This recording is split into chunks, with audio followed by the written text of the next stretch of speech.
ولا حول ولا قوة إلا بالله العلي العظيم. حسبنا الله ونعم الوكيل، نعم المولى ونعم النصير. أعوذ بالله السميع العليم من الشيطان اللعين الرجيم. بسم الله الرحمن الرحيم.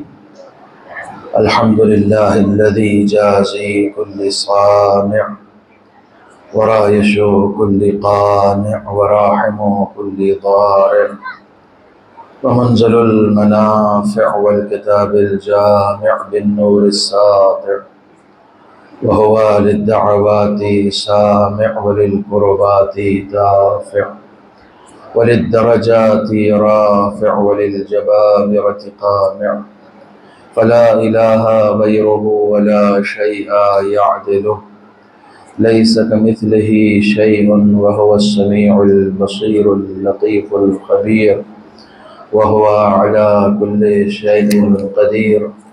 والصلاة والسلام والتحية والإكرام على سيد الأنام الذي سمي في السماء أحمد وفي الأرض أبي القاسم محمد،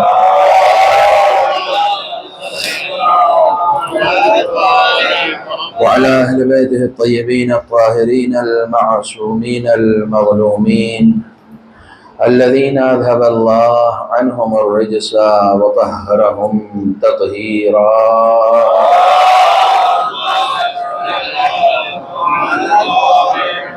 واللعنة الدائمة الباقية على أعدائهم وغاصب حقوقهم ومنكر فضائلهم أجمعين. أما بعد، فقد قال الله الحكيم في القرآن الكريم: بسم الله الرحمن الرحيم. يا أيها الذين آمنوا اذكروا الله ذكرا كثيرا. صدق الله العلي العظيم.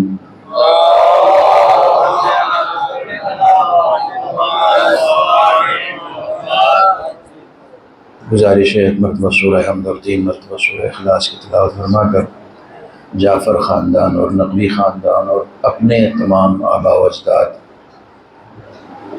جملہ مومنین مومنات سب کی ارواح کو ارشاد فرما.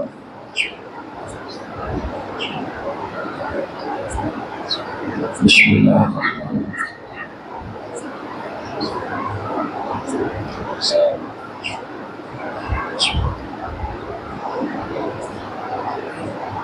بسم اللہ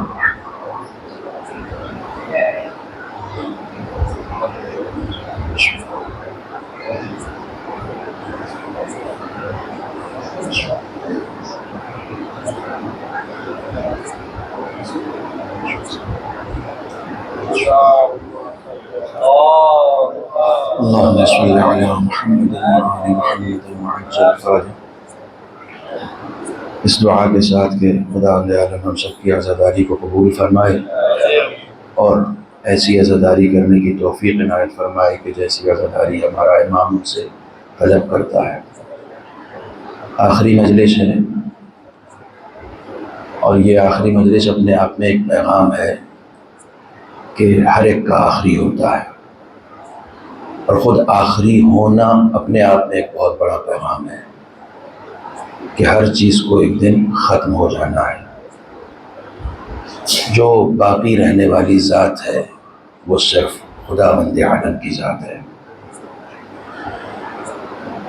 اگلے سال پھر ہم آئیں گے، پھر جمع ہوں گے، سامعین بھی بدلے ہوئے ہوں گے، ذاکر بھی ہو سکتا ہے بدلا ہوا ہو، سب کچھ بدل جائے گا. جو چیز نہیں بدلے گی وہ ذکر ہے، جو چیز ہمیشہ رہے گی وہ ذکر ہے، کیونکہ ذکر خدا کا ہے اور خدا کا ذکر ہمیشہ باقی رہنے والا ہے. ہر چیز کو فنا ہے، ذکر خدا کو فنا نہیں ہے.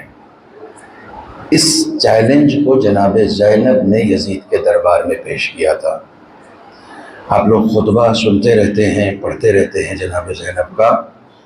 آپ نے یزید کی آنکھوں میں آنکھیں ڈال کر یہ ارشاد فرمایا تھا: کد قیدک وسع سعیک وناصب جہدک فواللہ لا تمحو ذکرنا ولا تمیت وحینا، یزید تیری ساری مکاریاں ناکام ہو جائیں گی، تیرے سارے چال فیل ہو جائیں گے۔ زینب خدا کو گواہ بنا کر کہتی ہے کہ تو مٹ جائے گا، ہمارا ذکر باقی رہے گا۔ 1400 سال پہلے جناب زینب نے یزید کے دربار میں چیلنج کیا تھا، ذکر باقی ہے، کل بھی باقی تھا، آج بھی باقی ہے، کل بھی باقی رہے گا، مجھے باقی رہنا ہے۔ میں کیسے باقی رہوں؟ میں اپنے آپ کو اس ذکر میں فنا کر دوں، میں اپنے آپ کو اس ذکر میں گم کر دوں۔ جب میں اپنے آپ کو اس ذکر میں فنا کر دوں گا تو میں بھی باقی رہوں گا۔ قطرے کو دریا بنانے کا سب سے آسان طریقہ یہ ہے کہ قطرہ دریا میں گر جائے۔ جب قطرہ دریا میں گر جاتا ہے تو پھر قطرہ نہیں رہتا ہے، وہ بھی دریا ہو جاتا ہے۔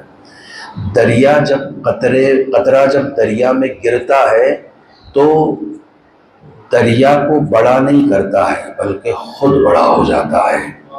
ہم ذکر اہل بیت کر کے، ذکر خدا کر کے ان کی بڑائی میں اضافہ نہیں کر رہے ہیں، بلکہ اس ذکر کو کر کے ہم اپنے آپ کو بڑا بنا رہے ہیں، اس ذکر کو کر کے ہم اپنے آپ کو وسیع بنا رہے ہیں۔ خدا ہمیں اس ذکر کی توفیق دے کہ جس ذکر کا مطالبہ وہ ہم سے کر رہا ہے۔ دیکھیے، جب میں فروع دین کو شمار کرتا ہوں تو یہ سارے کے سارے فروع دین ذکر ہیں۔ نماز سے بات شروع ہوتی ہے، اول نماز، دوسرے روزہ، تیسرے حج، چوتھے زکوٰۃ، الی ما شاء اللہ تولا تبرہ تک چلے جائیں، یہ سب کے سب ذکر ہیں۔ مگر ان تمام فروع دین میں کہیں بھی ذکر نہیں ہے، جبکہ ذکر ایک ایسی عبادت ہے کہ جس کو قرآن مجید نے واجب قرار دیا کہ ذکر واجب ہے۔ رسول اکرم سے ذکر کرنے کے لیے کہا گیا، ہم سے ذکر کرنے کے لیے کہا گیا، ہر حال میں ذکر کرنا ہے۔ یا ایھا الذین آمنوا اذکروا اللہ، اے صاحبان ایمان اللہ کا ذکر کرو۔ یہی آیت میں روزانہ پڑھ رہا ہوں، اور ذکر کثیر کرو، یعنی ہر وقت کرو، ہر وقت صرف میرا ہی ذکر کرو، کہیں بھی بیٹھو میری بات کرو۔ تو یہ وہ عبادت ہے کہ جس کو خدا عالم نے کرنے کے لیے ہمیں حکم دیا ہے۔ مگر فروع دین میں جب ہم دینیات پڑھتے ہیں تو کہیں پر بھی ذکر نہیں ہے، کہیں پر بھی ذکر نہیں ہے۔ لیکن کوئی بھی عبادت فروع دین میں ایسی نہیں ہے جس میں ذکر نہیں ہے۔ ہر عبادت میں ذکر ہے، مگر ذکر ایک ایسی عبادت ہے کہ خدا عالم یہ چاہتا ہے کہ جب تم ان 10 حالتوں میں نہ بھی رہو تب بھی تم ذکر کو نہیں چھوڑنا۔ یعنی ایک وقت ایسا آئے گا کہ جب تم نماز نہیں پڑھ رہے ہو، ایک وقت ایسا آئے گا کہ جب تم روزہ نہیں رکھ رہے ہو، ایک وقت ایسا آئے گا کہ جب تم حج نہیں کر رہے ہو، میری کوئی عبادت نہیں کر رہے ہو ان 10 میں سے، لیکن خدا یہ چاہتا ہی نہیں ہے کہ ایک وقت بھی ایسا آئے کہ جب تم ذکر سے خالی رہو۔ یہ کبھی اپنے آپ کو مت کرنا۔ ہر وقت ذکر کا مطلب، میں بار بار عرض کر رہا ہوں، ذکر کا مطلب تسبیح پڑھنا نہیں ہے، ذکر کا مطلب لا الہ الا اللہ کہنا نہیں ہے، ذکر کا مطلب آپ جا کے مولوی سے پوچھتے ہیں کہ مولانا رزق میں تنگی ہے، اس کی وسعت کے لیے کون سا ذکر کریں، تو وہ ایک بتاتے ہیں کہ صاحب لا الہ الا اللہ الملک الحق المبین آپ پڑھیں روزانہ۔ تو اب اس تسبیح کو لے کر پڑھ رہے ہیں لا الہ الا اللہ الملک الحق المبین۔ صرف یہ ذکر نہیں ہے کہ جس کو آپ زبان سے پڑھ رہے ہیں، تسبیح سے گن رہے ہیں، یہ ذکر نہیں ہے۔ ذکر کا مطلب یہ ہے کہ ضروری نہیں ہے کہ آپ کی زبان چل رہی ہو، ممکن ہے آپ خاموش ہیں لیکن ذکر ہو رہا ہے۔ ذکر زبان کا بھی محتاج نہیں ہوتا ہے، کبھی کبھی خاموشی بھی ذکر ہوتی ہے۔ مولانا خاموشی کیسے ذکر ہو سکتی ہے؟ جی ہاں، جہاں پر آپ کو نہیں بولنا ہے وہاں چپ رہنا ذکر ہے۔ جہاں پر آپ کو بولنا واجب ہے وہاں بولنا ذکر ہے، جہاں چپ رہنا واجب ہے وہاں چپ رہنا ذکر ہے۔ جب آپ چپ رہیں گے تو خداوند عالم اس کو ذکر میں شمار کرے گا۔ کیوں ذکر میں شمار کرے گا؟ اس کا ڈپارٹمنٹ نہیں تھا پھر بھی یہ چپ رہا، یہ ذکر ہے۔ میرا ڈپارٹمنٹ نہیں ہوگا تو میں نہیں بولوں گا۔ کسی کو بخار آئے گا تو میں تھوڑی دوا بتاؤں گا، ڈاکٹر دوا بتائے گا، تو میں وہاں پر چپ رہوں۔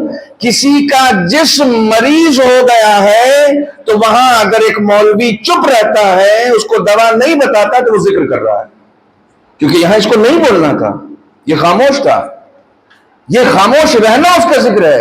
لیکن معاشرے میں کچھ روحانی بیماریاں پھیل گئی ہیں، اس وقت اگر کوئی مولوی چپ ہے تو اس کا چپ رہنا کفر ہے۔ کیونکہ بولنا اس وقت ذکر ہے، اس وقت وہ بولے گا، اس کے اوپر بولنا واجب ہے. توجہ فرمائیں، اس کا چپ رہنا، خاموش رہنا کفر ہو جائے گا. خدا رب العالمین نہیں چاہتا کہ ایسے موقع پر تم خاموش رہو، چونکہ تمہارے خاموش رہنے سے لوگ کہیں گے جب بڑے نہیں بول رہے تو ہم کیا کریں گے. تو تمہارا بولنا واجب ہے. ایک انسان کہ جس نے علم آل نبی حاصل کیا ہے، اسے اتنا شعور ہونا چاہیے کہ اسے کب بولنا ہے اور کب چپ رہنا ہے، تاکہ اس کے لیے یہ طے ہو سکے کہ ذکر کی حقیقت کو یہ سمجھ چکا ہے کہ اسے کب بولنا ہے اور کب چپ رہنا ہے. لیکن جتنی بھی عبادتیں ہیں، ان تمام عبادتوں کے لیے خاص وقت محدود ہے. صرف وقت بھی محدود نہیں، زمانہ بھی محدود ہے. کوئی یہ چاہے کہ اس بار ہم دسمبر میں روزے رکھیں گے کیونکہ ذرا سردی پڑ جائے تب روزے رکھیں گے، نہیں رکھ سکتے آپ. کیوں؟ خدا نے وقت محدود کر دیا. آپ کو اسی پیریڈ میں روزہ رکھنا ہوگا جب اس نے محدود کیا ہے. آپ دسمبر میں اپنی مرضی سے نہیں رکھ سکتے ہیں. کیوں؟ اس لیے کہ خدا بند عالم نے اس کا وقت بھی محدود کر دیا ہے، جسے زمانہ کہتے ہیں، ٹائم، اس کا ٹائم بھی مخصوص کر دیا ہے. کب سے لے کر کب تک آپ کو روزہ رکھنا یہ بھی مخصوص ہے. یعنی سال میں ایک مہینہ مخصوص ہے، وقت اس کا مخصوص ہے. ٹھیک ہے، آپ کو اسی وقت میں اس کے عبادت کو کرنا پڑے گا. بعض لوگ سوچتے ہیں کہ ارے سو جاؤ قضا پڑھ لیں گے نماز. قضا کا کوئی آپشن نہیں ہے اسلام میں، معاف کیجیے گا، قضا کوئی آپشن نہیں ہے کہ نہیں قضا پڑھ لیں گے. جو اس نیت سے منبر رسول کی شبیہ پر بیٹھا ہوا ہوں، میں قسم کھا کر کبھی بات نہیں کرتا ہوں لیکن آج میں قسم کھا کر بات کر رہا ہوں، کوئی شخص اگر اس نیت سے نماز کو قضا کرے کہ میں قضا پڑھ لوں گا، اس کی قضا بھی ریجیکٹ کر دی جائے گی. اس کی قضا ریجیکٹ کر دی جائے گی، لی ہی نہیں جائے گی. قضا کوئی آپشن تھوڑی ہے کہ یا ادا پڑھ لو یا قضا پڑھ لو. نہیں، قضا کی نہیں جاتی ہے، ہو جاتی ہے. توجہ فرمائیے گا، میں چاہتا ہوں کچھ کنفیوژن کلیئر ہونا چاہیے.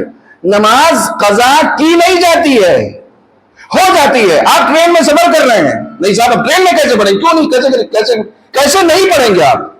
نہیں، آج کل تو ماحول خراب ہے نا، تو جب ماحول اچھا تھا تو پڑھتے تھے. آپ جب بھی نہیں پڑھتے تھے، لیکن واجب ہے. ہم مولانا کیسے پڑھیں؟ ہم گیلری میں تو کھڑے ہو کے نہیں پڑھ سکتے نا، نہیں پڑھ سکتے، اپنی سیٹ پہ بیٹھ کے پڑھیں. آپ قضا نہیں کر سکتے ہیں، آپشن ہی نہیں ہے قضا کا، نہیں کر سکتے.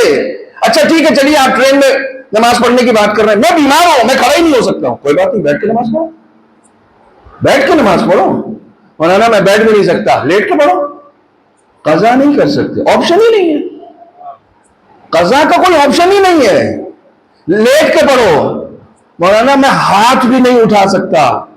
کہا پلک تو جھپکا سکتے ہو نا، آدھی جھکاؤ گے تو ہم رکوع مانیں گے، پوری جھکا لو گے تو سجدہ مانیں گے. نماز کسی حال میں نہیں چھوڑ سکتے، نماز تم چھوڑ نہیں سکتے ہو. ہاں، صبح تم نے الارم لگایا تھا، تم کو صبح کی نماز پڑھنی تھی، لیکن تمہاری آنکھ الارم سے بھی نہیں کھلی. تم نے ارادہ کیا تھا، نیت کی تھی، تم اس وقت اٹھ ہی نہیں سکے، یعنی ہوش میں نہیں تھے. امام رضا علیہ السلام فرماتے ہیں کہ نیند بھی آدھی موت ہے. تم اس وقت تھے ہی نہیں، تم مردہ تھے، تم نیند مردہ تھے. مردے کے اوپر نماز نہیں ہے. اب تم زندہ ہو گئے، اب تم زندہ ہو گئے نا. کسی بچے سے پوچھا کہ کون نماز نہیں پڑھتا ہے تو اس نے کہا مردہ. اس نے کہا مردہ نماز نہیں پڑھتا. جو زندہ ہوگا وہ نماز پڑھے گا، جو زندہ ہوگا وہ نماز پڑھے گا، جو زندہ ہوگا وہ نماز پڑھے گا. جو نماز نہیں پڑھ رہا ہے وہ خود کو زندہ سمجھ رہا ہے. نہیں، کیونکہ زندہ ہوتا تو نماز پڑھتا ہی. کیسے ممکن ہے، کیسے ممکن ہے کہ وہ نماز نہ پڑھے؟ ایک انسان کو اگر کوئی 10,000 روپیہ بھی سیلری دیتا ہے تو اس کے فکس کیے ہوئے ٹائم پر اس کو آفس پہنچنا ہوتا ہے. اس کے فکس کیے ہوئے ٹائم سے اس کو نکلنا ہوتا ہے، وہ 5 منٹ پہلے بھی نکلنا چاہتا ہے تو اس سے پرمیشن لیتا ہے. کیوں؟ 10,000 روپے وہ تم کو دے رہا ہے، اتنی پابندی اس کے حکم کی کر رہے ہو جس نے پیدا کیا ہے، جو رزق دے رہا ہے، جو فضائیں دے رہا ہے، جو ہوائیں دے رہا ہے، جو سب کچھ دے رہا ہے، دن میں 5 مرتبہ تم کو بلاتا ہے، تم اپنی منمانی کر رہے ہوتے ہو. اس کو قبول نہیں ہے. کیوں؟ اس لیے کہ یہاں پر تم آزاد ہو، یہاں تم آزاد ہو. میرا ایک پرانا جملہ یاد رکھیے گا، کوئی بندگی چھوڑ بھی دے تو وہ خدائی کسی حال میں نہیں چھوڑتا ہے. صلوات پر محمد و آلہ.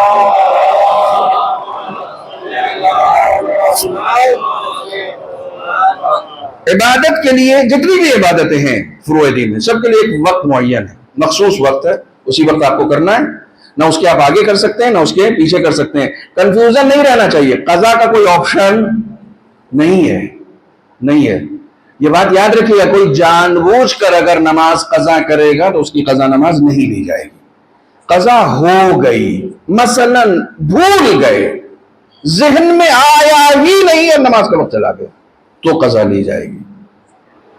تم کو نماز کے وقت یاد تھا اور تم نے نہیں پڑھی، پھر کوئی آپشن ہی نہیں، وہ نماز تمہاری ریجیکٹ ہو گئی، تم نے پڑھی ہی نہیں، تم سے نہیں لی جائے گی. توجہ فرمانے، اس کو یاد رکھیے گا، ذہن میں رکھیے گا. جتنی بھی عبادت، نماز، ٹھیک ہے، نماز.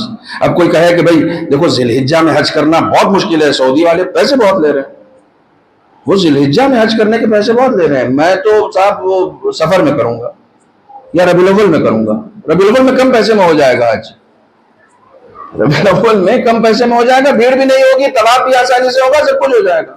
نہیں ہوگا. خدا نے ٹائم فکس کر دیا، خدا نے ٹائم فکس کر دیا. حج کا مطلب یہ نہیں ہے کہ تم جاؤ اور خانہ کعبہ کو چھو کے آ جاؤ. تمام چیزوں میں میرے حکم کی پابندی ہونی چاہیے. وقت بھی معین ہے، زمانہ بھی معین ہے، پلیس بھی معین ہے. کوئی چاہے کہ نہیں ہم اب ایک کعبہ اپنے یہاں بنا لیتے ہیں، نہیں ہو سکتا نا. کہاں جائیں گے؟ سعودی عرب، وہاں جا کے حج کریں گے؟ نہیں. جگہ بھی معین ہے عبادت کی اور زمانہ بھی معین ہے. کمال ہے. نماز، روزہ، حج، زکوٰۃ، اپنی مرضی سے زکوٰۃ نہیں دینا ہے، اپنی مرضی سے زکوٰۃ نہیں دینا. ہم نے فکس کر دیا ہے یہ اماؤنٹ ہو جائے گا تو زکوٰۃ دے دینا ہے، اتنی بھیڑ بکریاں ہو جائیں گی تو زکوٰۃ دینا ہے، اتنا سونا ہوگا تو زکوٰۃ دینا ہے. ٹھیک ہے. خمس، سال میں ایک دن تم کو معین کرنا پڑے گا. ہر عبادت کے لیے وقت بھی معین ہے اور یعنی ٹائم بھی اس کے لیے معین ہے، پلیس بھی معین ہے. کچھ نہ کچھ محدودیت ہر عبادت میں ہے. ذکر ایک ایسی عبادت ہے جو تمام حدود سے آزاد ہے.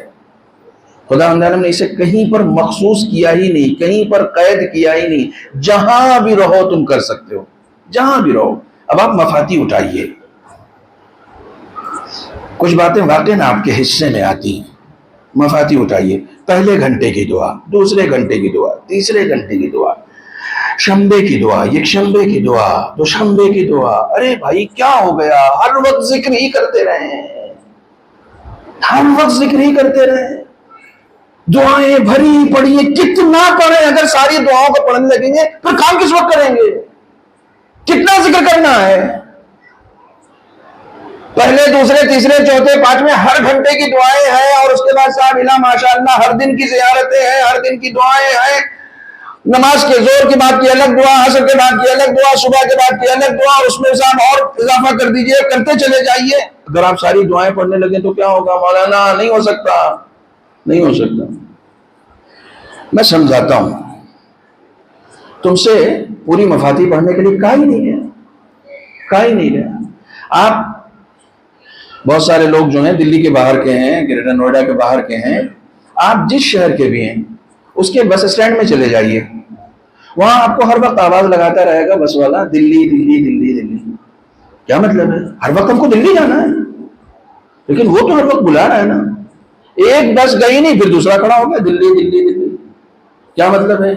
یعنی صبح سے لے کر شام تک دلی کے لیے سواری اویلیبل ہے. جب تم کو جانا ہے تم سوار ہو سکتے ہو. پتہ نہیں میری بات پہنچی ہے نہیں. صبح سے لے کر شام تک جب تمہارا سفر کا ارادہ ہو تو ہر وقت اویلیبل ہے، وہ ہے اویلیبل ہے. جس بس پر سوار ہونا چاہو سوار ہو اور چلے جاؤ. تم سے یہ مطالبہ نہیں کیا گیا کہ ساری بسوں پر بیٹھو، بس تمہیں ایک ہی پکڑنی ہے۔ اصل مقصد لقاء اللہ کا ہے۔ جب بھی لقاء اللہ کے سفر کا ارادہ کرو، جس پہر میں تمہیں یہ خیال آئے اس پہر کی دعا پڑھو۔ کسی میڈیکل پر لکھا ہوتا ہے 24/7، 24 گھنٹے، تو 24 گھنٹے دوا لینی ہے مجھے، اس میں لکھا ہوا ہے پورے ہفتے کھلا رہے گا اور 24 گھنٹے کھلا رہے گا۔ کیا مطلب ہے؟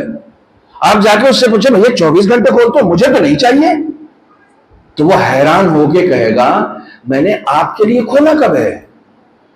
جس کو جیسی ضرورت ہو، جب اسے درد کا احساس ہو، جب کوئی کسی تکلیف میں ہو، جب کسی کو آرام چاہیے ہو، اس کے لیے یہ اویلیبل ہے۔ خدا بند عالم نے ذکر کے اس دروازے کو ہر وقت کھلا رکھا ہے۔ نماز کا وقت ہوتا ہے، حج کا وقت ہوتا ہے، لیکن مجھے یاد کرنے کا کوئی بھی وقت نہیں ہوتا ہے۔ جب تھک گئے ہو آؤ بیٹھو مجھ سے بات کرو۔ جب مجھ سے بات کرو گے تو سب سے پہلی چیز جو تم کو عطا کروں گا وہ سکون قلب عطا کروں گا۔ الا بذکر اللہ تطمئن القلوب، آگاہ ہو جاؤ کہ ذکر خدا سے قلب کو اطمینان مل جاتا ہے۔ صلوات بر محمد و آلہ۔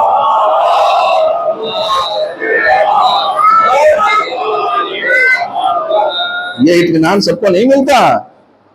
ساری دنیا سکون ڈھونڈ رہی ہے، خدا کی قسم ساری دنیا اس وقت دنیا پیسے کی تلاش میں نہیں ہے، سکون کی تلاش میں۔ خدا کی قسم میں ہمیشہ کہتا ہوں کہ اگر واقعی پیسے میں سکون ہوتا تو پیسے والے بے سکون نہیں ہوتے۔ پیسے میں سکون نہیں ہے۔ آپ سوچ رہے ہیں شہرت میں سکون ہے، جتنا پریشان مشہور لوگ ہیں اتنا گمنام لوگ نہیں ہیں۔ مشہور لوگوں کا گھر سے باہر نکلنا دشوار ہو جاتا ہے، پریشان ہے، وہ آزاد زندگی نہیں گزار سکتے۔ آپ کو لگ رہا تھا نہیں مشہور ہو جائیں گے تو سکون مل جائے گا، نہ شہرت میں سکون ہے، نہ دولت میں سکون ہے، نہ بڑی بڑی بلڈنگوں میں سکون ہے، نہ مال کی بے پناہ اتھاہ میں سکون ہے۔ خدا نے ان سب چیزوں میں سکون رکھا ہی نہیں ہے۔ حالانکہ میں جس سال میں نے بلا و مصیبت کے اوپر بات کی تھی اس وقت یہ کہا تھا کہ خدا نے تو سکون دنیا ہی میں نہیں رکھا ہے، دنیا ہی میں نہیں رکھا ہی نہیں ہے یہاں پر سکون کی جگہ ہے۔ ایک سوال کا میرے جواب دے دیجئے، اگر اس دنیا میں سکون واقعی مل جائے تو جنت بنانے کے معنی کیا رہ جائیں گے؟ پھر جنت بنانے کی کیا معنی؟ خدا عالم کس چیز کے نام پر آپ کو بلائے گا؟ آؤ میں نے جنت میں تمہارے لیے سکون اور آرام رکھا ہے۔ جب یہاں مل جائے گا تو وہاں کے لیے کوئی عمل کرے گا کیوں؟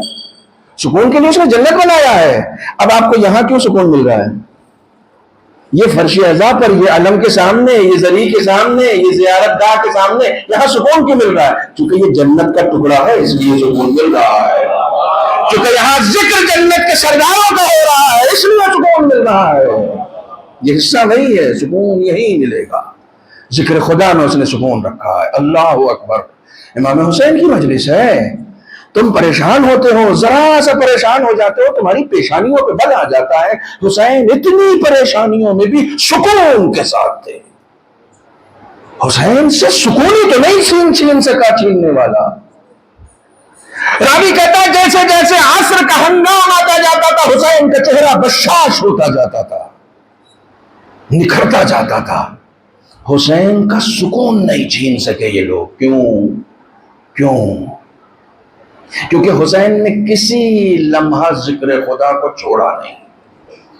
پوری تاریخ کربلا اٹھا کر پڑھ لیجئے، جن لوگوں کے پاس ذرہ برابر بھی وقت ہے اور وہ مقاتل کا مطالعہ کرتے ہیں، روز عاشور ذکر خدا سے امام حسین نے جو دن شروع کیا تھا وہ سجدے پر ختم کیا ہے، وہ سجدے پر ختم کیا ہے۔ صرف ذکر۔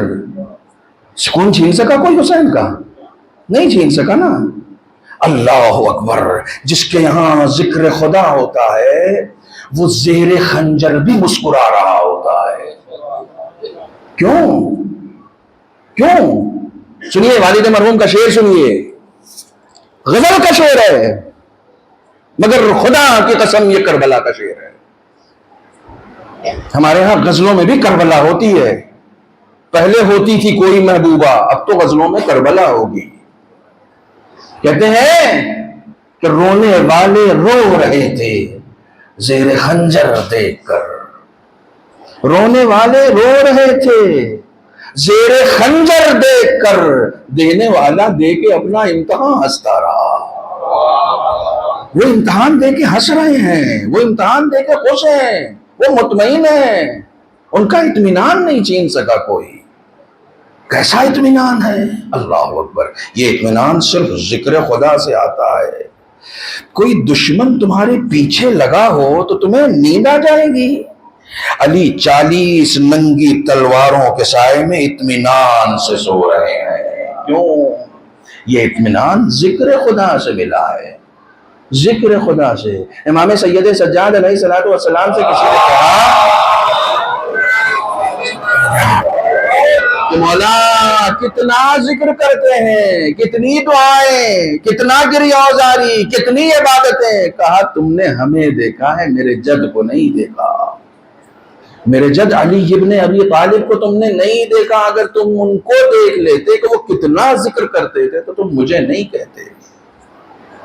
ہر عبادت کے لیے وقت، زمانہ، مدت، کوئی رکعت آپ بڑھا نہیں سکتے ہیں، جتنی کہی گئی ہے اتنی ہی پڑھنی ہے، مگر ذکر آپ جتنا کریں اس نے آزاد رکھا ہوا ہے۔ یہ ایک ایسی عبادت ہے کہ اس عبادت میں خدا مند عالم نے کوئی محدودیت نہیں رکھی ہے، پہلی چیز۔ اب اس کے بعد دوسرا سیٹ-اپ، دوسرا اسٹیپ، دوسرا قدم جو ہم کو کل جہاں پر ہم نے چھوڑا تھا کہ اس ذکر سے چشم پوشی کیوں ہوتی ہے، غفلت کیوں ہوتی ہے، کبھی کبھی ہمارے ذہن میں نماز میں یہ سارے خیالات کیوں آ جاتے ہیں۔ میں نے 2 چیزوں کی طرف اشارہ کیا تھا، پہلی چیز ہے غفلت اور دوسری چیز ہے، اگر آپ کو یاد ہو 2 چیزوں کی طرف میں نے اشارہ کیا تھا، دنیا کے اندر انٹرسٹ، دنیا کی طرف رغبت۔ جتنا دنیا کی رغبت انسان کے دل میں ہوگی اتنا انٹرسٹ اس کا نماز میں ختم ہو جائے گا، ذکر میں ختم ہو جائے گا۔ جتنا اس کو دنیا کی فکر ہوگی، اس دنیا کی فکر کو دل سے نکال دیں، اس دنیا کی فکر کو دل سے نکال دیں۔ کل ایک چیز کا اور اشارہ کیا تھا، طول عمل، مولا کائنات حضرت علی ابن ابی طالب علیہ السلام حدیث کے حوالے سے، آرزوؤں کو لمبا کرنا، جتنا آرزویں لمبی ہوں گی اتنا خدا کے ذکر میں دل نہیں لگے گا، دل نہیں لگے گا۔ اس دنیا میں تمہاری ضرورت جتنے پہ پوری ہو جاتی ہے اس پہ اپنی ضرورت پوری کرو، ورنہ آرزویں کبھی کسی کی پوری نہیں ہوئی ہیں، کبھی پوری نہیں ہوئی۔ میں نے کل اشعار بھی آپ کی خدمت میں سنائے تھے۔ طول عمل سے کوئی فائدہ نہیں ہے۔ یہ جس نے امریکہ کے جو فاؤنڈنگ فادرز میں سے ہے، اس نے ایک بڑی اچھی مثال دی تھی، شاید اس کا نام بنجامن تھا، بنجامن فرینکلن۔ اس نے ایک بہت اچھی بات کہی تھی کہ دنیا کی مثال جو ہے وہ شہد کے قطرے کی طرح ہے۔ پوری دنیا شہد کے قطرے کی طرح، یعنی اس کے اندر مٹھاس بہت ہے، جذابیت، بظاہر جذابیت بہت ہے۔ توجہ فرمائیے گا، اس دنیا میں مٹھاس بہت ہے، یہ ایک شہد کے قطرے کی طرح ہے۔ میں بہت دیر تک سوچتا رہا کہ اس کا مطلب کیا ہوتا ہے، دنیا شہد کا قطرہ ہے۔ دیکھیے ہم لوگ جس نے بھی جو بھی بات کہی ہو اس بات پہ غور کرنا چاہیے، کہنے والے کو کبھی نہیں دیکھنا چاہیے۔ مولا کائنات کا قول ہے، یہ مت دیکھو کون کہہ رہا ہے، یہ دیکھو کیا کہہ رہا ہے، بات کیا ہے۔ آپ نے دیکھا ہوگا کبھی کبھی اگر زمین پہ شہد کا ایک قطرہ گر جائے نا تو چاروں طرف سے چونٹیاں اس کے اوپر اٹیک کرتی ہیں، ٹھیک ہے، آتی ہیں اور وہ اپنے حصے کا کھاتی ہیں اور پھر چلی جاتی ہیں۔ ایک بار کھایا چلی گئی، دوبارہ کھایا پھر چلی گئی، پھر تیسری بار آئی پھر کھایا چلی گئی۔ کچھ کے اندر ہوس ہو جاتی ہے، وہ اس قطرے کے اوپر چڑھ جاتی ہیں، پھر دھیرے دھیرے اس میں غرق ہونے لگتی ہیں، پھر نکل نہیں پاتی ہیں۔ سلام ہے آپ پر، کتنے آرام سے میں نے بات کی۔ کچھ کے اندر ہوس ہوتی ہے، وہ صرف اپنے حصے کا نہیں لینا چاہتی، ان کو یہ لگتا ہے کہ کل کا بھی آج ہی کھا لیں، ان کو یہ لگتا ہے تھوڑا سا جمع بھی کر لیں، اپنے حصے کا لو، گھر جاؤ، آج پیٹ بھر گیا. چھٹے امام فرماتے ہیں ایک دن کا رزق, اللہم صلی ایک دن کا رزق اگر تمہارے پاس ہے تو خدا کا شکر ادا کرو. مولا کل کیا ہوگا, کل جو زندہ رکھے گا وہ رزق دینا جانتا ہے, وہ رزق دینا جانتا ہے. تمہارے پاس آج کا ہے نا, آج کا ہے. یہ جملہ تو میرا بہت پرانا ہے کہ جس کو کل زندہ رہنا ہے وہ ہاتھ اٹھائے. کون ہاتھ اٹھا سکتا ہے, کون ہاتھ اٹھا سکتا ہے؟ خدا آپ سب کو سلامت رکھے. ہمیں نہیں پتا ہے, ہمیں نہیں پتا ہے. میں ہمیشہ کہتا ہوں میں ہر مجلس کو اپنی زندگی کی آخری مجلس سمجھ کے پڑھتا ہوں. کوئی زندگی کا یقین نہیں. یہی یقین انسان کے اندر ایسے جذبات پیدا کر دیتا ہے کہ اس کا نماز میں دل لگنے لگتا ہے. یہ حکم امام نے نماز کے لیے دیا ہے کہ جب بھی نماز پڑھو تو ایسی نماز پڑھو جیسے یہ آخری ہے, اس کے بعد نہیں پڑھ پاؤ گے. یہ آخری نماز ہے. جب آدمی آخری نماز پڑھے گا تو دل لگا کے پڑھے گا ہر نماز کو. جب ہمیں اپنی موت کا علم ہی نہیں ہے تو اسے آخری سمجھ کے پڑھنا چاہیے, چاہے وہ نماز ہو چاہے وہ مجلس ہو. پڑھ رہے ہو یا شرکت کر رہے ہو, وہ ڈوب جاتی ہے, پھر نکل نہیں پاتی, پھر غرق ہو جاتی ہے, پھر تباہ فنا ہو جاتی ہے, برباد ہو جاتی ہے. ہمارا حال دنیا کے حوالے سے ایسے ہی ہے. یہ دنیا جو شہد کا ایک قطرہ ہے, ہم اس کے اندر ڈوب گئے ہیں. ہونا یہ چاہیے تھا کہ اپنے حصے کا لیں اور گھر جائیں, جتنے میں گزارا ہو رہا اتنے میں گزارا کریں. اور اس کو اسلامی زبان میں قناعت کہتے ہیں, شرعی زبان میں قناعت کہتے ہیں. قناعت کا سیدھا سیدھا مطلب یہ ہوتا ہے اللہ کی تقسیم پر راضی ہو جاؤ. اللہ کی تقسیم پر راضی ہو جاؤ. تم کو جتنا دیا ہے تم اسی کے مستحق تھے. کبھی ضروری نہیں ہے کہ تم مستحق ہی ہو, اس نے اپنے کرم سے زیادہ دیا ہے. شکر ادا کرو, شکر ادا کرو. کبھی مال کے سلسلے سے, شہرت کے سلسلے سے, عزت کے سلسلے سے دوسروں کی طرف مت دیکھو کہ اس کو یہ دیا مجھے یہ نہیں دیا. نہیں, تقسیم کرنے والا وہ ہے. اگر تم خدا کا کلمہ پڑھ چکے ہو تو تم نے اس کو صرف یہ نہیں کہا ہے کہ اول توحید, دوسرے فوراً تم عدل کہتے ہو کہ وہ جو کچھ بھی کرتا ہے عدالت سے کرتا ہے. اس کو زیادہ دیا ہے اس میں بھی عدالت ہے, تم کو کم دیا ہے اس میں بھی عدالت ہے. تو جب عدالت کا تم کلمہ پڑھ کے آئے ہو تو راضی رہو, راضی رہو. اس نے جو دے دیا ہے اس کے اوپر راضی رہو, خوش رہو, شکر ادا کرتے رہو. طریقہ اس کا یہ ہے کہ جو شکر ادا کرتا رہے گا میں اس کو زیادہ دیتا رہوں گا, جو کفر کرتا رہے گا اس کا انجام بہت برا ہونے والا ہے. ایک صلوات پڑھیں محمد والا.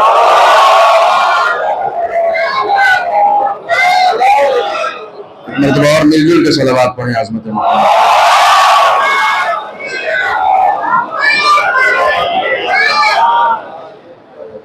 یہ ذکر کی آفاقیت ہے کہ خداوند عالم نے اس ذکر کو کسی محدودیت سے بالا تر رکھا ہے. اب آئیے, چونکہ آج آخری مجلس ہے, لہذا آج کی اس مجلس میں امام حسین کی اس قربانی کے حوالے سے, عام طور پر یہ ہو رہا ہے ہمارے یہاں کہ اکثر ذاکرین محققین ممبروں پر بیٹھ کر کربلا کے مقصد کو بیان کرتے ہیں. کربلا کا مقصد کیا ہے, کس مقصد کے تحت؟ خدا کی قسم کربلا اگر قائم ہوئی ہے تو صرف اور صرف توحید کے لیے, صرف اور صرف توحید کے لیے. اہل بیت گھر سے تلوار لے کر نکلتے ہی توحید کے لیے ہیں. اہل بیت گھر سے آمادہ ہو کر نکلتے ہی توحید کے لیے ہیں. توحید کے علاوہ کبھی بھی کسی چیز کے لیے نہیں نکلے. مجھے ثبوت پیش کرنے کی ضرورت پڑے گی, مجھے اس مجمع کے سامنے ثبوت پیش کرنے کی ضرورت پڑے گی.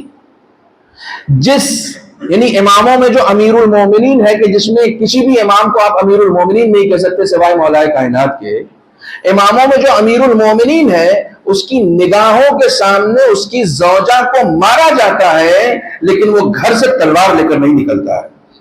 اپنے حق کے اوپر بات آئی تو تلوار لے کر نہیں نکلے. لیکن میں آپ کو سناتا ہوں دوسرے خلیفہ کا زمانہ ہے. اس نے اپنا ایک ایلچی بھیجا ہوا ہے زکوٰۃ کی جمع آوری کے لیے, ٹیکس کی جمع آوری کے لیے. مولا کائنات کو خبر پہنچی کہ یہ جو ایلچی آیا ہوا ہے دوسرے خلیفہ کا, اس نے اپنے ساز و سامان میں ایک بت رکھا ہوا ہے اور جس حجرے میں یہ رہتا ہے وہاں جب تنہائی میں ہوتا ہے تو اپنا یہ بت نکالتا ہے اور اس کی پرستش کرتا ہے۔ مولا کائنات گئے اور جانے کے بعد تلوار لے کر گئے۔ میں نے کہا کون سا زمانہ ہے؟ دوسرے خلیفہ کا زمانہ ہے۔ گھر جلانے کا واقعہ ہو چکا ہے،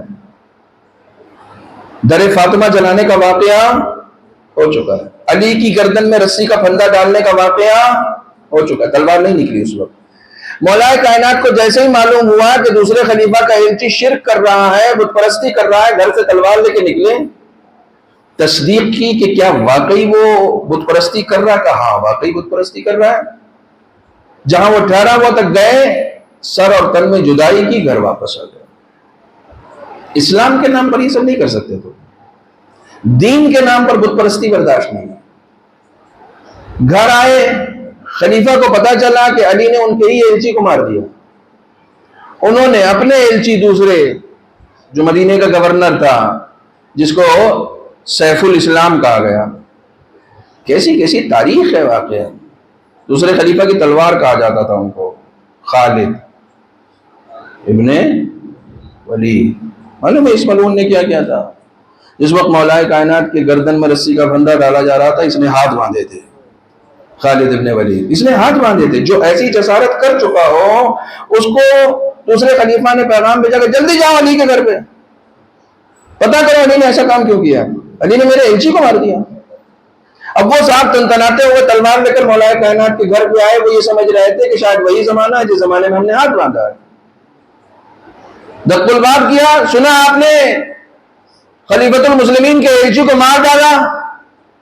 امام نے سر سے لے کر پاؤں تک دیکھا، کہا ہاں بت پرستی کر رہا تھا، اور جو بھی بت پرستی کرے گا علی کی تلوار اس کے لیے ننگی ہے۔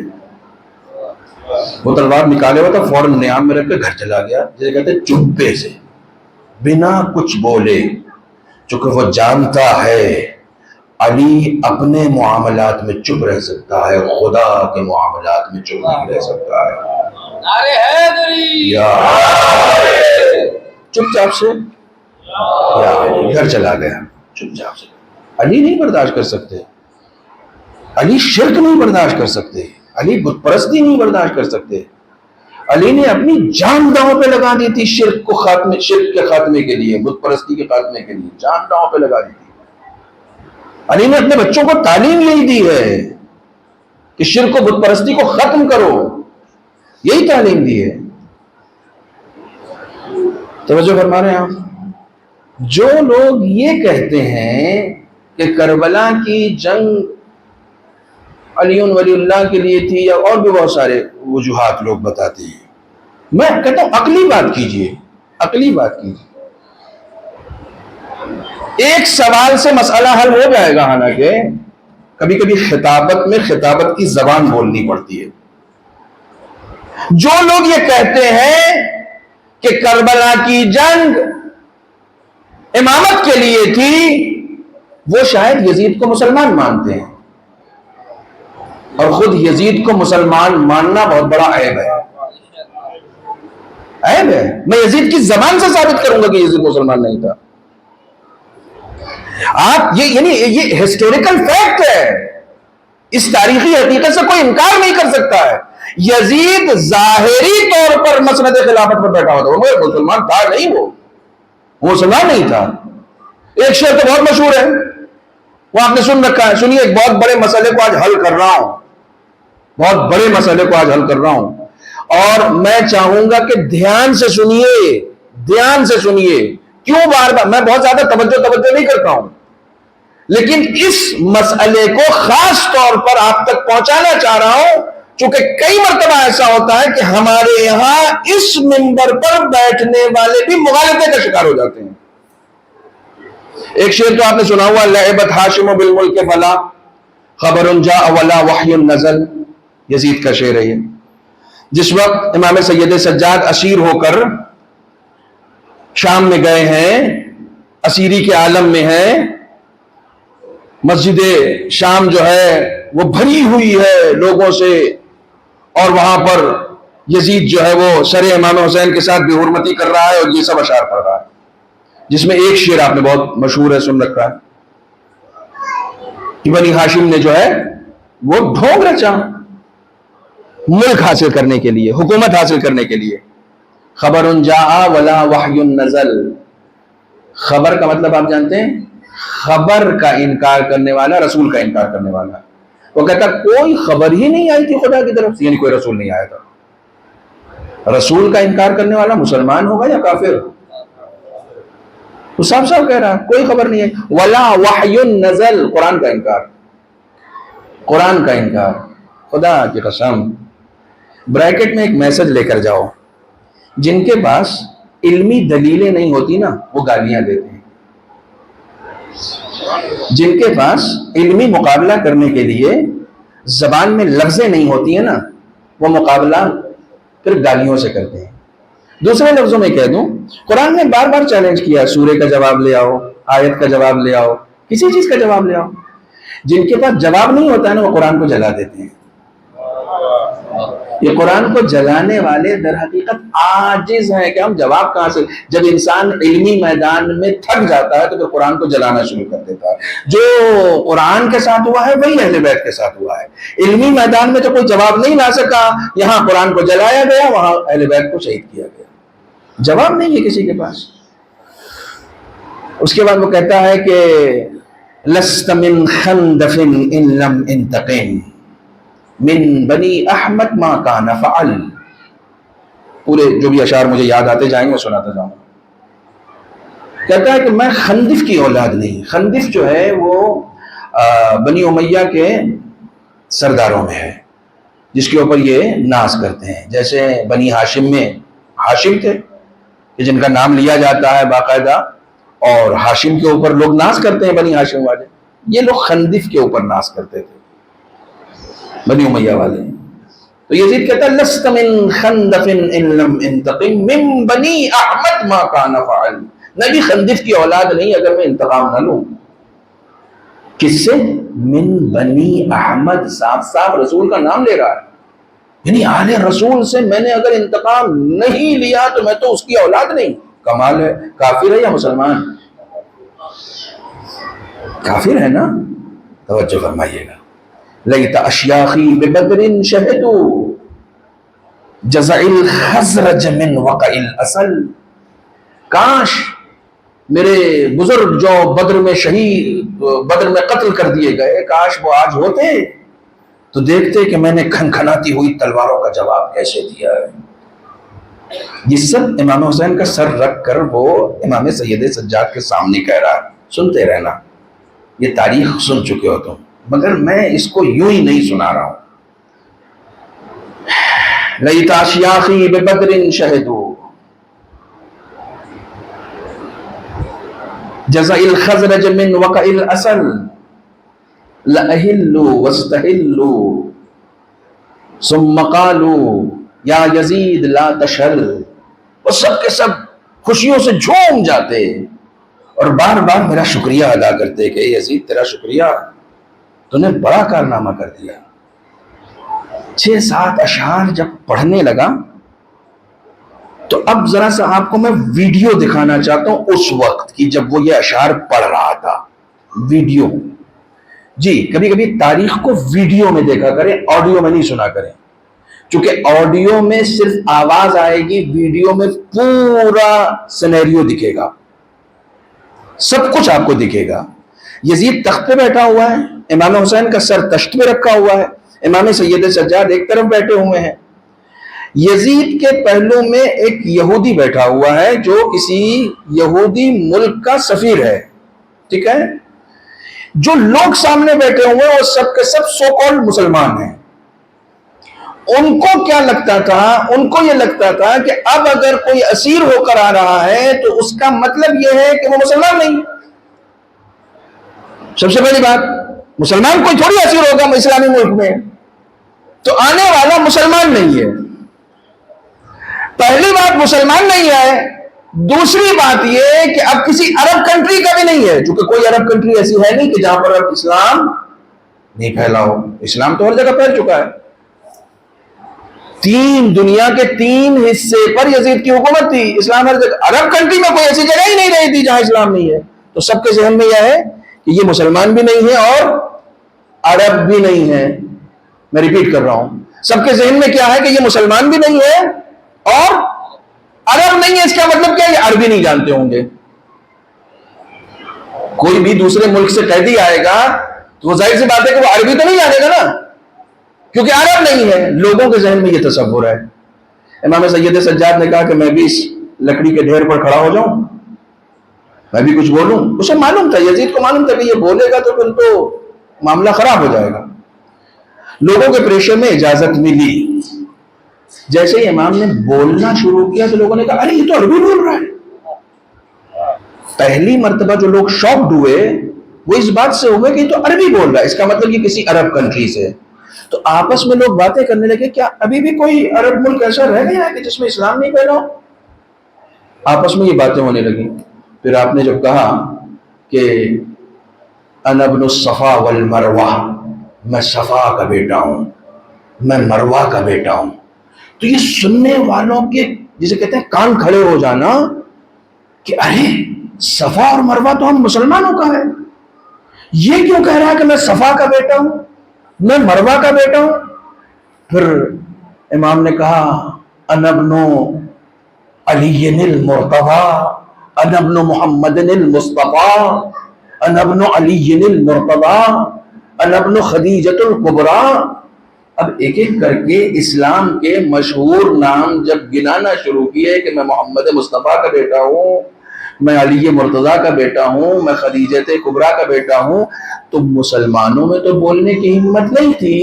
یہودی کھڑا ہوا اور اس نے کھڑے ہو کے فوراً یزید سے کہا کمال ہے, تو اپنے نبی کے نواسے کو قتل کر لایا اور کہتا ہے کہ یہ اسیر ہے. تو وہ بڑا شوق ہو گیا کہ یہ کیوں بول پڑا, تو لوگ رونے لگے. امام سید سجاد جب تقریر کر رہے تھے تو لوگ رو رہے تھے کہ یہ تو رسول کا بیٹا ہے. پھر یہودی بول پڑا, چونکہ دوسرے ملک کا سفیر تھا اس لیے اس کے اندر بولنے کی ہمت تھی, یہ بول پڑا تو اس کی بڑی پشیمانی ہوئی. اس نے فوراً ایک کام کیا, میں نتیجے پر آ گیا ہوں, اس نے فوراً ایک کام کیا. کیا کام کیا وہ آپ کو معلوم ہے؟ جیسے ہی ہڑکمپ مچا اس نے فوراً ایک کام کیا. کیا کام کیا؟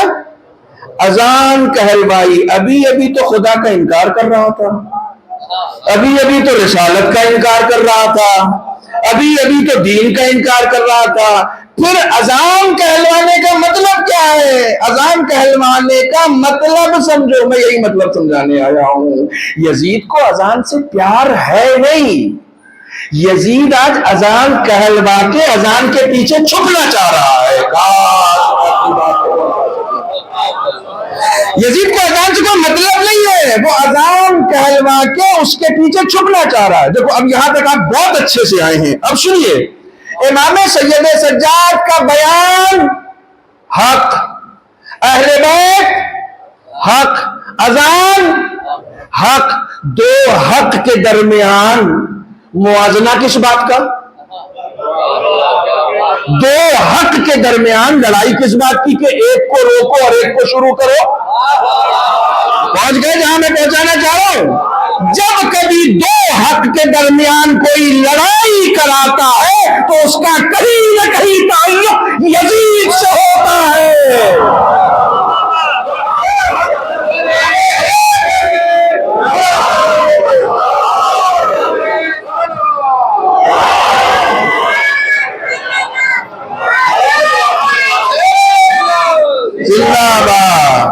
اب تم کو اس ممبر پر بھی آنے والے کچھ لوگ مل جائیں گے, عزاداری کو اذان سے لڑائیں گے, اذان کو عزاداری سے لڑائیں گے. سمجھ جاؤ کہ یہ عزاداری کو لڑا نہیں رہا ہے, اذان سے بچنے کے لیے عزاداری کے پیچھے چھپ رہا ہے. اس کا تعلق حسین سے نہیں ہے. دو حق کے درمیان کوئی لڑائی ہوتی ہے, یہ کام سب سے پہلے یزید نے کیا تھا. یہ کام سب سے پہلے یزید نے کیا تھا. دو حق کے درمیان لڑائی کروائی تھی. اس کو یہ لگا تھا یہ شروع کرا دیں گے تو یہ رک جائے گا, تو یہ کام آج تم کیوں کر رہے ہو؟ عزاداری کی لڑائی اذان سے ہے, یہ تو یزید نے بتایا تھا, یہ تو یزیدی تھاٹ ہے کہ حق کی اور اہل بیت کی لڑائی اگر ان کو چپ کرنا ہے تو یہ کروا دو. یہ یزیدی تھاٹ ہے. امام سید سجاد نے کفر کے اعلان کے بعد بھی یزید کو مجبور کر دیا کہ وہ اذان کہلوائے. یہ لڑائی اس وجہ سے تھی کہ وہ کفر کی طرف جا رہا تھا. امام نے کہا یہ نہیں ہونے دوں گا. اب پہلی مجلس کا میرا جملہ یاد کیجئے. سید سجاد نے اذان کہلوانے کے بعد سید سجاد کے لبوں پہ تبسم آیا تھا.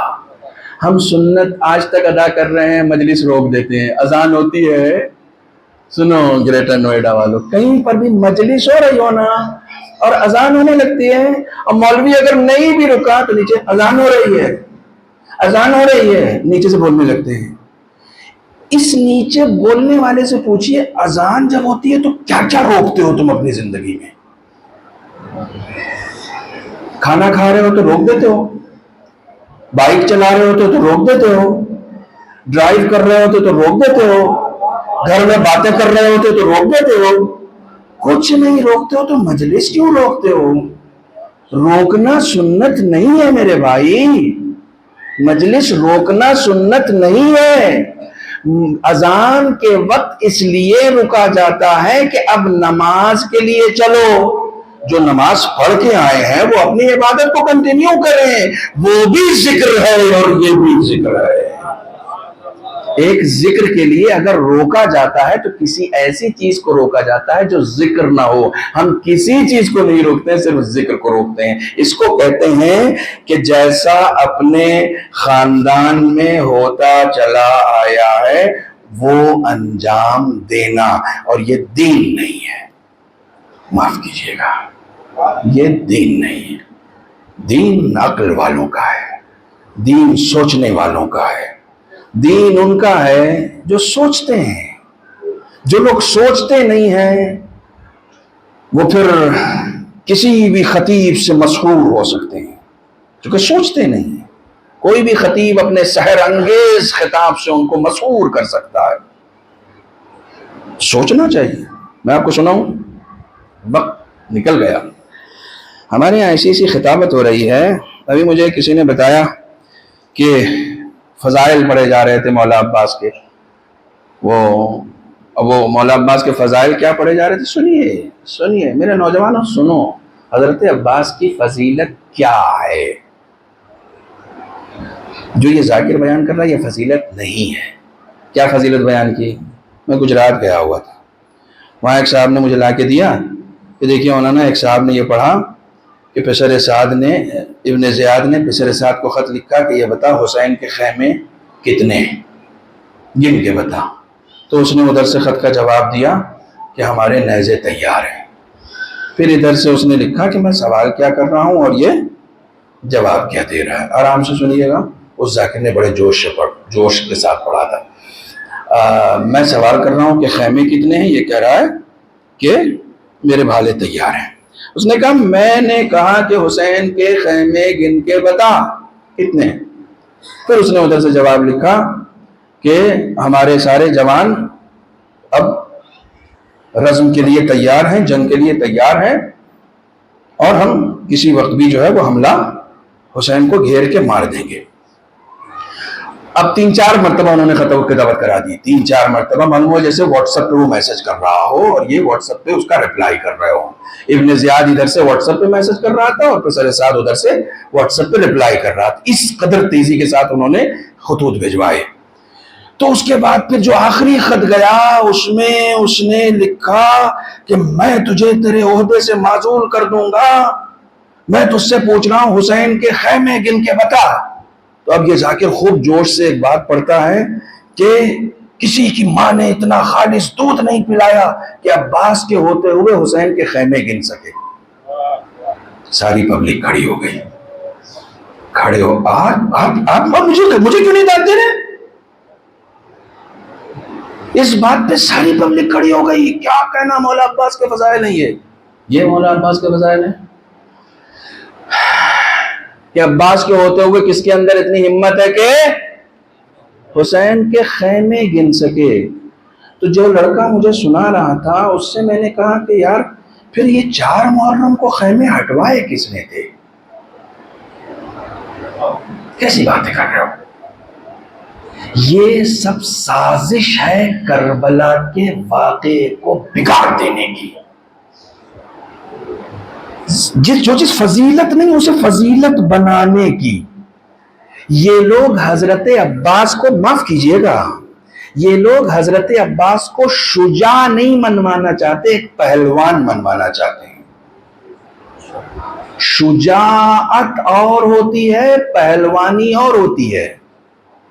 شجاعت کا مطلب یہ ہوتا ہے کہ تمہارے پاس زمین پلٹ دینے کی طاقت ہے، لیکن چونکہ امر مولا نہیں ہے اس لیے تم زمین نہیں پلٹ رہے ہو. اسے شجاعت بھی کہتے ہیں اور اطاعت بھی کہتے ہیں.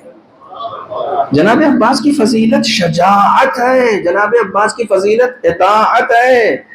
جو عباس اتنا شجاع ہے کہ ایک نیزے پر پورا لشکر روک سکتا ہے، اس کے لیے زبردستی کی فضیلت بنا کیوں رہے ہو؟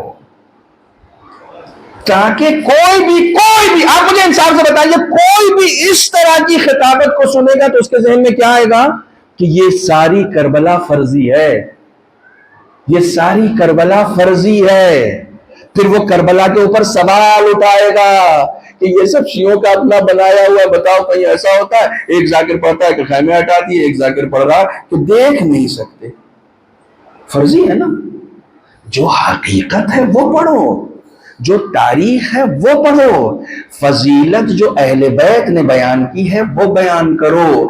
اپنی طرف سے نکتے بازیوں کے چکر میں حقیقت سے دور مت کر دو. فضیلت کو حقیقت سے دور مت کر دو. چنانچہ اویئر ہو کے سنیے، بیدار ہو کر سنیے. میں ہمیشہ ایک جملہ کہتا ہوں، آپ کو آپ کی واہ کا حساب محشر میں دینا ہے تو اس واہ کو آسانی سے صرف مت کیجیے، آسانی سے خرچ مت کیجیے. جیسے پیسے کا حساب دینا پڑتا ہے کہ پیسہ کہاں خرچ کیا، حق تھا، حلال تھا، پیسہ خرچ کرنے کی ضرورت تھی نہیں تھی، تم نے خرچ کر دیا، حساب دو. یہ واہ بھی خرچ مت کیجیے آسانی سے. واقعاً اگر ایسا لگتا ہے کہ ہاں یہاں پر مجھے واہ کہنا چاہیے تو پھر خرچ کیجیے، کیونکہ اس کا حساب دینا ہے. ہر بات پہ واہ، ہر بات پہ واہ. ایک صاحب نماز اور عزاداری کو لڑانے آتے، ان کی بات پہ بھی واہ، اور ایک صاحب اس لڑائی کو چھڑوانے آتے ہیں، ان کی بات پہ بھی واہ. یہ تو نہیں ہو سکتا نا، یہ تو نہیں ہو سکتا، یہ تو نہیں ہو سکتا. آپ کو ڈیسائیڈ کرنا پڑے گا، آپ کو ڈیسائیڈ کرنا پڑے گا. چلیے میں سلوات تو پڑھواتا ہی ہوں.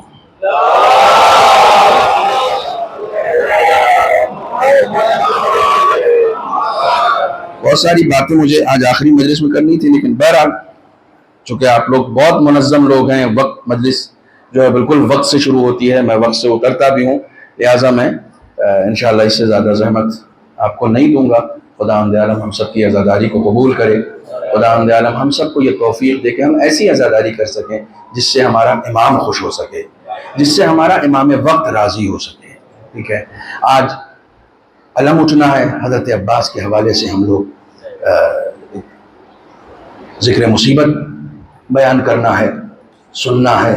ایک بات یاد رکھیے کہ میں نے بہت سارے بزرگ علماء سے سنا ہے کہ جو مجلس بھی حضرت عباس کے نام سے منسوب ہو جاتی ہے، جو مجلس بھی ان کے نام سے منسوب ہو جاتی ہے، تو اس مجلس میں بیٹھنے والا اور بیٹھ کر حضرت عباس سے توسل کرنے والا ویسا ہی ہے جیسے ان کے حرم میں بیٹھ کر ان سے توسل کرنے والا ہے.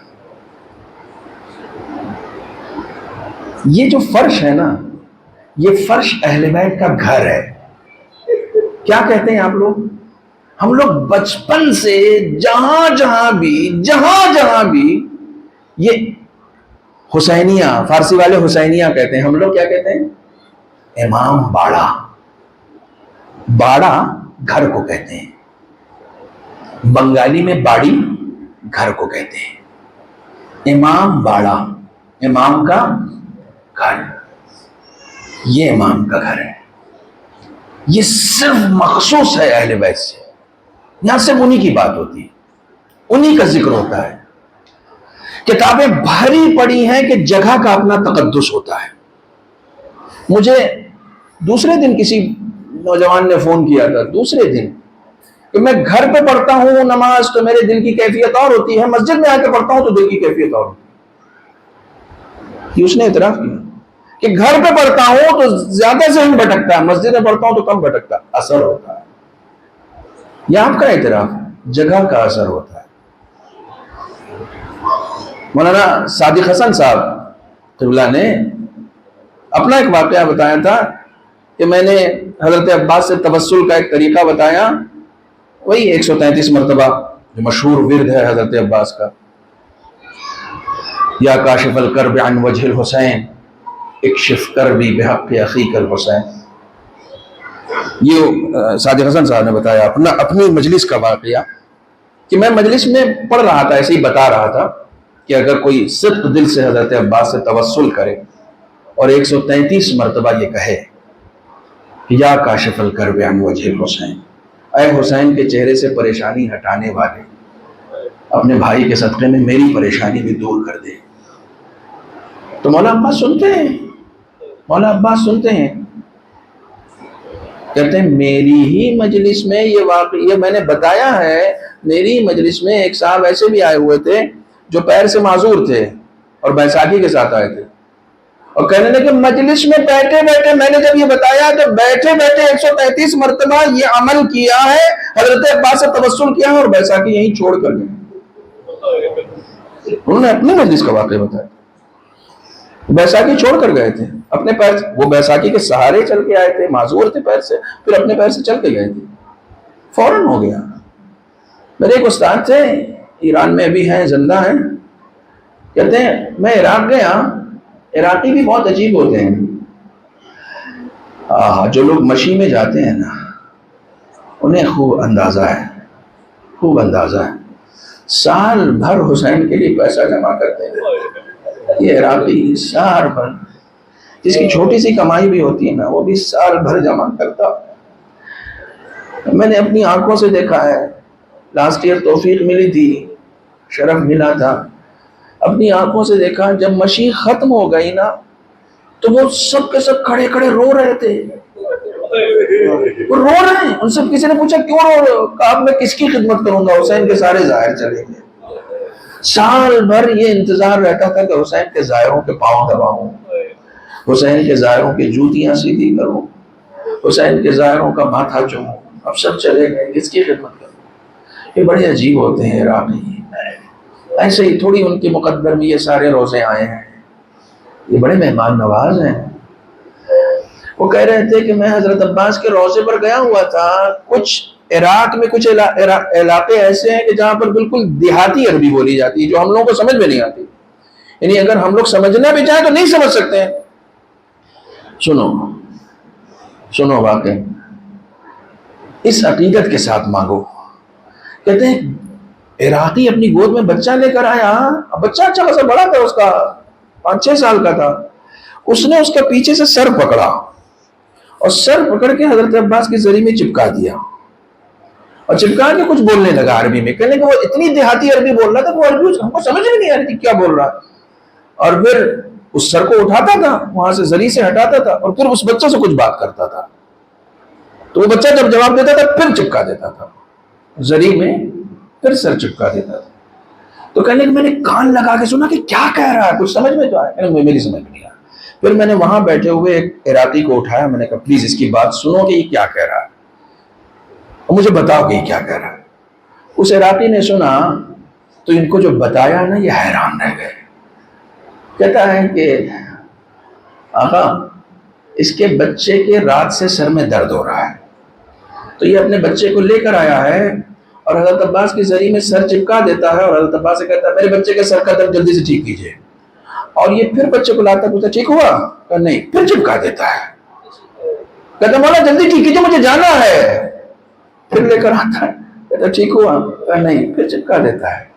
کہنے کہ 2 سے 3 بار اس نے کیا، پھر بچے سے پوچھا ہوا؟ کہاں؟ چلا گیا۔ یہ لوگ ایسے اپنی حاجتیں لے کر جاتے ہیں۔ اہل بیت سے مانگنے کے معاملے میں ضدی بن جاؤ، ضدی بن جاؤ. اپنے ماں باپ سے ضد نہیں کرتے. کوئی چیز تم کو چاہیے ہو تو اپنے ماں باپ سے ضد نہیں کرتے، کرتے ہو نا. میں نے 2-3 سال پہلے ایک امام سجاد کے غلام کا واقعہ پڑھا تھا. 2-3 سال پہلے، اشارہ کر رہا ہوں، غلام کا واقعہ پڑھا تھا. نماز استسقاء پڑھنے کے لیے گیا تھا، سب لوگ پڑھ کے چلے آئے، وہ سر سجدے میں رکھے رہا. کسی نے سمجھا کہ یہ شاید سو گیا ہے، اس کو اٹھایا کہ لیکن نماز ہو گئی. کہا میں سر نہیں اٹھاؤں گا، ابھی بارش نہیں ہوئی ہے، میں سر نہیں اٹھاؤں گا. کہا کب تک؟ کہا اس وقت تک سر نہیں اٹھاؤں گا جب تک بارش نہیں ہو جائے. کہا اس وقت تک سر سجدے میں رکھے رہا جب تک بارش نہیں ہوئی. جب بارش ہوئی تو الحمدللہ کہہ کے سر اٹھا دیا. کہتے ہیں جب وہ جانے لگا تو میں اس کے پیچھے پیچھے گیا، دیکھا امام سید سجاد کے گھر میں جا رہا ہے. تو میں نے پوچھا اس گھر میں تمہارا کیا کام ہے؟ کہا انہی کا غلام ہوں، ضد کرنا انہوں نے سکھایا ہے. کچھ مانگ رہے ہو تو ضد کرو، ضد کرو، عقیدہ مضبوط کرو. یہ وہ لوگ ہیں جو اپنے دروازے سے دشمنوں کو واپس نہیں کرتے. دوستوں کو کہاں سے واپس کر دیں گے؟ چاہنے والوں کو کہاں سے واپس کر دیں گے؟ اللہ اکبر. کتنا بھروسہ تھا جناب زینب کو حضرت عباس کے اوپر، کتنی امید تھی جناب عباس سے حضرت زینب کو. جس وقت امام حسین مدینے میں آپ کو ولید نے جب بلوایا ہے، اور آپ سارا واقعہ چھوڑ کر میں صرف حضرت عباس کا ذکر کرنا چاہتا ہوں. جب جناب زینب کے پاس آئے ہیں کہ بہن مجھے حاکم نے بلایا ہے، حاکم مدینہ نے بلایا ہے، مجھے جانا پڑے گا. تو کہا بھیا ایسے نہیں جانے دوں گی. جناب عباس کو سب سے پہلے بلایا جناب زینب نے. عباس، علی اکبر، 30 بنی ہاشم کے نوجوان جناب زینب کی آواز پر اکٹھا ہو گئے، سب کے سب اکٹھا ہو گئے. کہا سب حلقہ بنا کے کھڑے ہو جاؤ. سب حلقہ بنا کے کھڑے ہو گئے. امام حسین کو بیچ میں لے جا کر کھڑا کر دیا جناب زینب نے، اور جناب عباس کا ہاتھ پکڑ کے کہا اپنا بھائی تم سے واپس لوں گی، اپنا بھائی تم سے واپس لوں گی. میرے بھائی کو لے کر جاؤ دربار میں، اور جس سے ملاقات کرنی ہے ملاقات کروا کر لے کر آؤ. کوئی گزند نہ پہنچائے میرے بھائی کو. اللہ اکبر. ذرا تصور کرو، جس بہن نے اس شان کے ساتھ حسین کو دربار میں بھیجا ہو، جب کربلا میں وہ پھٹے ہوئے کرتے میں اپنے بھائی کو رخصت کر رہی ہے، اس کے دل پر کیا گزر رہی ہوگی؟ اس کے دل پر کیا گزر رہی ہوگی؟ اللہ اکبر.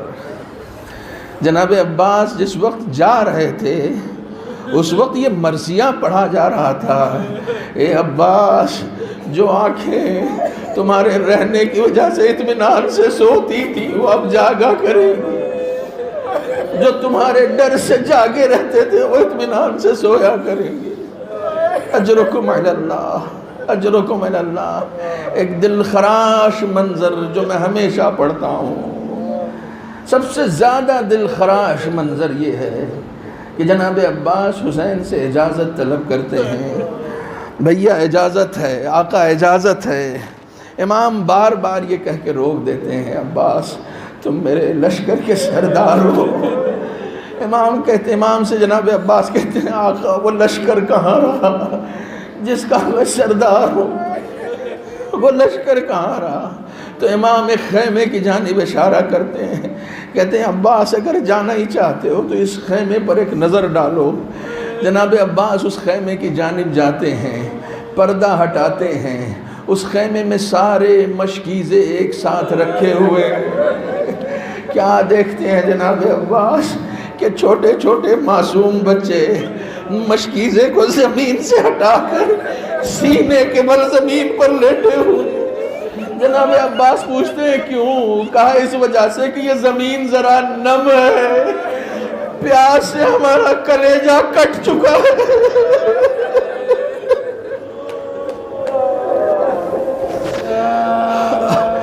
پیاس پیاس کی شدت جب ہوتی ہے نا، دیکھو جس زمین پہ پانی نہیں پڑتا وہ زمین بھی پھٹ جاتی ہے۔ پیاس کی شدت سے ان بچوں کے کلیجے کٹ چکے ہیں، نم زمین پر سینہ رکھ کر لیٹے ہوئے ہیں تاکہ کچھ تو ٹھنڈک کلیجے میں پہنچے۔ جیسے ہی جناب عباس خیمے میں آتے ہیں، ایک 4 سالہ بچی آگے بڑھتی ہے، اپنے چچا کے قدموں سے لپٹ جاتی ہے۔ جناب عباس مشکیزہ طلب کرتے ہیں، وہ بچی مشکیزہ لا کر دیتی ہے۔ 3 ساڑھے 3 یا 4 سال کی بچی ہے۔ اللہ اکبر۔ عزادارو صبر کر سکتے ہو تو ایک جملہ اور سن لو۔ جب جناب عباس مشکیزہ لے کر نکلے ہیں تو اس بچی نے دوسرا کام یہ کیا کہ ایک کونے میں جو کوزے پڑے ہوئے تھے انہیں اٹھا کر بچوں میں بانٹنا شروع کر۔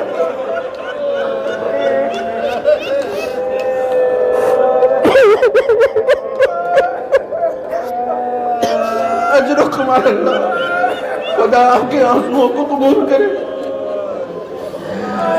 بچوں میں بانٹنا شروع کر دیا کہ میرا چچا سقا ہے، پانی لانے جا رہا ہے، بچوں بس تھوڑی دیر کی بات اور ہے، ابھی پانی آ جائے گا۔ بچوں کو ایک چھوٹی سی بچی بچوں کو دلاسا دے رہی ہے، ایک چھوٹی سی بچی ہے جو بچوں کو دلاسا دے رہی ہے۔ سب بچوں کو لے کر خیمے کے باہر آ جاتی ہے، کہتی ہے علم پہ نگاہ رکھو، جب یہ علم آ جائے گا نا تو پانی بھی آ جائے گا۔ عباس نے کسی لمحہ علم کو جھکنے تو نہیں دیا، مگر ہاں عباس تو نہیں آئے نا، ابھی علم نکلنے والا ہے، عباس تو نہیں آئے، حسین علم لے کر آئے۔ آخری منظر سن لو، میں مجلس پڑھ چکا، حسین علم لے کر آئے، عباس نہیں آئے۔ بچی کو یہ لگ رہا تھا کہ شاید چچا آ رہے ہیں، جیسے ہی اپنے بابا کو آتا ہوا دیکھا ہے، اپنے بابا کے قدموں پہ گر گئی، کہتی ہے چچا کہاں ہے؟